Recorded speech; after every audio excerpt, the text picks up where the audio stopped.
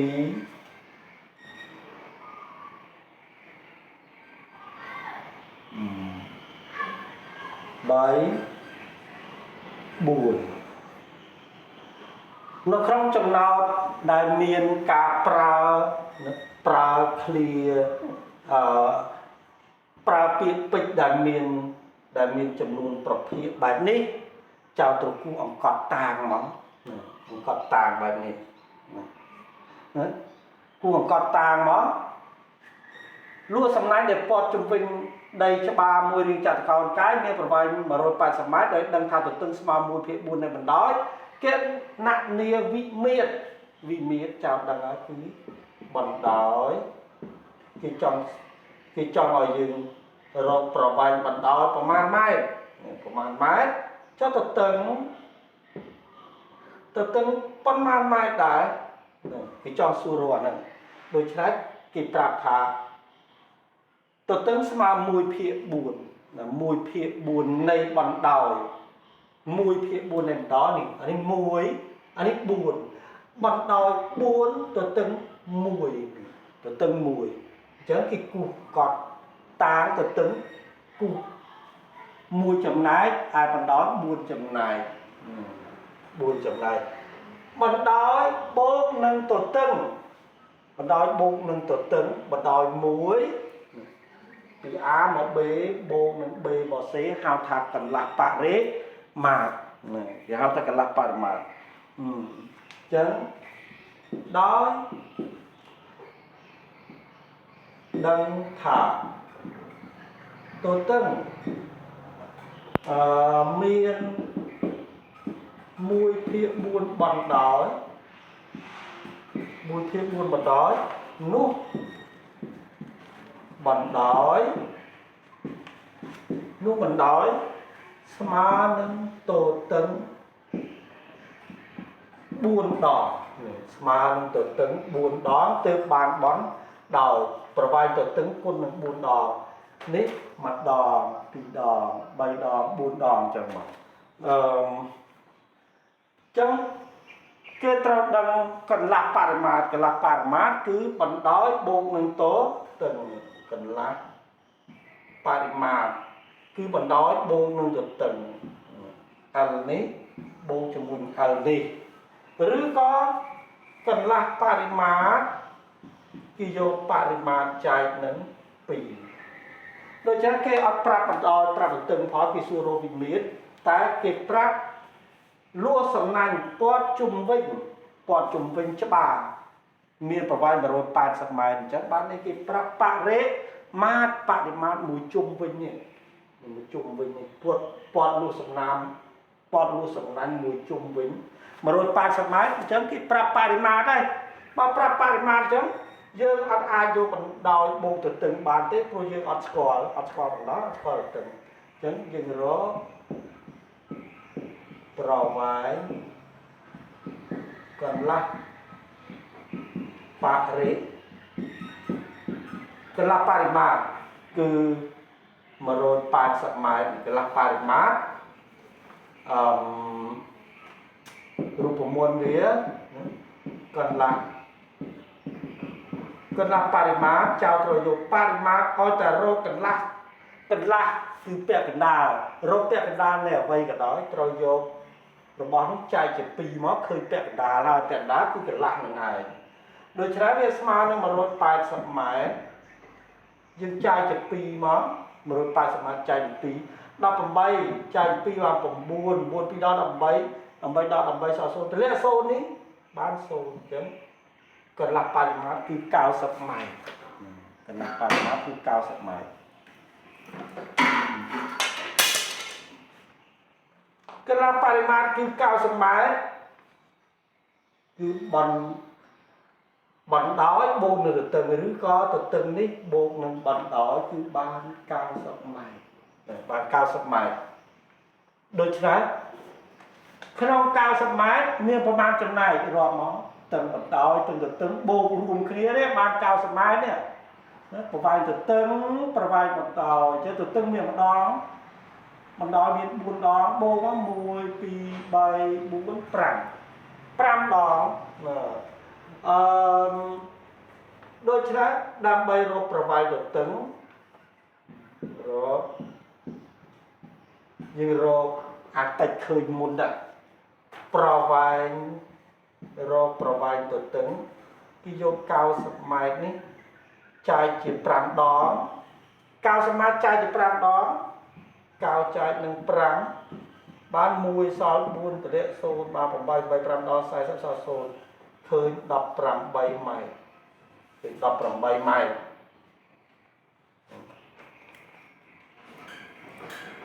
រីឯប្រវែងទទឹងប្រវែងប្រវែងទទឹងគឺ18ម៉ែត្រអញ្ចឹងគេអាចរកប្រវែងបណ្ដោយ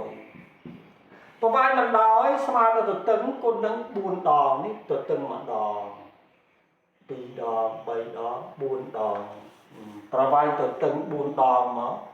18ម៉ែត្រគុណនឹង4ដង4 3ដល់32ត្រា3 4ដល់4 4 3 7 72ម៉ែត្រប្រវែងបណ្ដោយ72ម៉ែត្រដូច្នេះគេឆ្លើយថ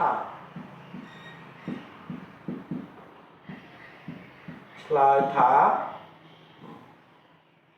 ប្រវែងបណ្ដោយ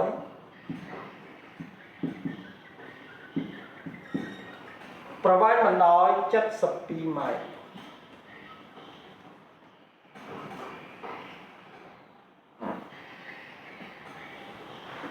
ប្រវែងទ